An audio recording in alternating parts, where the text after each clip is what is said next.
তোর বাপের ওইটা আমি কই কি ভাই এর মানে আমার মায়া যে টিকটক করে তা আমার মায়ের যে না করছি টিকটক করার পর এর পরে যে টিকটক করে তা কি লিগা করে তা আমার মেয়ের একটু না করেন। হ্যাঁ ওইটা আমার বলে কি কয় টিকটক করুক, যা টিকটক করলে টেকা পাইবো, এই কথা বলছে জুয়ের বাপে। আমার হাওড়ি মারছে বা আমার জামাই মারছে তারও ডকুমেন্ট আছে, দেখতে পারেন প্রমাণ করি আমরা। ওর গায়ে 5 আঙ্গুল ছোঁয়া যদি দেখে থাই ওরা বুঝান ছাড়া ওর কোনো কথা কয় না যে তোমার একটা বাচ্চা হয়েছে অহন দেহ জুই, তুমি ওখানো ভালো, তোর বাচ্চাটার মুখের দিকে চাই তুমি ওখানো ভালো। আমার পোলায় হাত তুলছে আমার গায়ে, কেন হাত তুলছে? ধাক্কা দিয়ে হালাই দিছে বোর জন্য। এদের ভালোবাসাটা আছে, মানে আপনার ভালোবাসাটা কি অত না ছিল? আমার দেখতে ছিল না, লইছি ওরে লই আনছি মতন। এর মধ্যে ওই বাচ্চারা কোনো তো তত্ত্ব তালা ভিড় না, ঘরে থাকি দেখছি এরপরে তত্ত্ব তালা ভিড় না। বাচ্চারা খাওয়াইতাম সুজি, ওই বুকের দুধ খাওয়াইতো না, বুকের দুধ খাওয়াইতো না। এরপর সুজি খাওয়াইছি, এর মধ্যে আবার বাসা লইয়া দিছি, আলগা খাইবো বাসা লইয়া দিছিলাম। দেওয়ার পরে আমি সুজি রান্না দিয়ে দিতাম, এই সুজি বিকালে নিতাম, সুজি খাওয়াইতো না।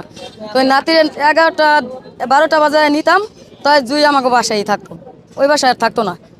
এরপর নাতির লয়ে খায়া খায়া থাকিয়া এরপর রাইতের 10টা 9টা 10টা বাজায় পড়তো আবার বাসায় জুই। তো নাতির ঘুমতো দোনায় বা কোনো কিছু করে নাতির নাওয়ান খাওয়ান দোয়ান সব কিছু আমি করছি।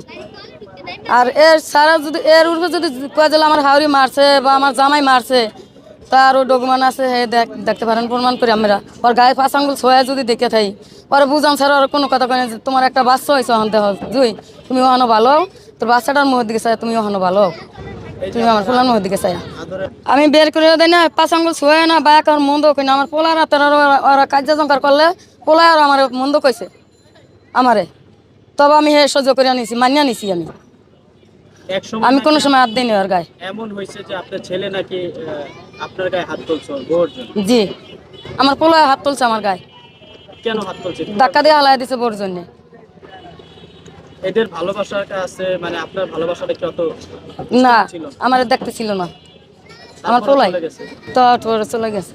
এখন আপনি সাধারণ মানুষ বা সবার কাছে কি বলতে চান, কি বার্তা দিতে চান? আপনার ছেলের বউকে ফিরে পেতে চান বা এই পুরো ডিটেলসটা একটু বলেন, অথবা তুমি বাসা থেকে বলেন।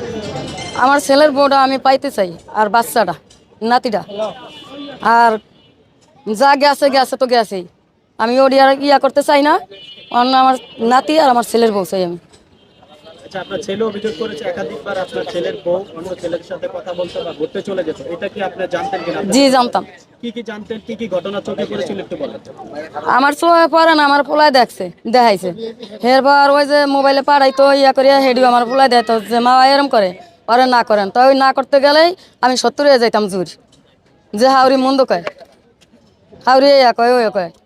আর নাইলে আরেক কোনো মন্দ কই নাই বা কোনো কিছু কই নাই, আইসে হইতে বাজে আরে ওর মায় আমার বাইরে তন কইছে কয় বোন মায়া থাকলো আমের বউ হইলো আমনের। তো এরমই বলছে ওর বাপের ওইটা আমি কই কি ভাই এর মানে আমার মায়া যে টিকটক করে তা আমার মায়ের যে না করছি টিকটক করার পর এর পরে যে টিকটক করে তা কি লিগা করে তা আমার মেয়ের একটু না করেন। হ্যাঁ ওইটা আমার বলে কি কয় টিকটক করুক, যা টিকটক করলে টেকা পাইবো, এই কথা বলছে জুয়ের বাপে। তাকে ফিরিত পেতে চাই বউ, আমার বউ চাই আমি, দুজনেই চাই।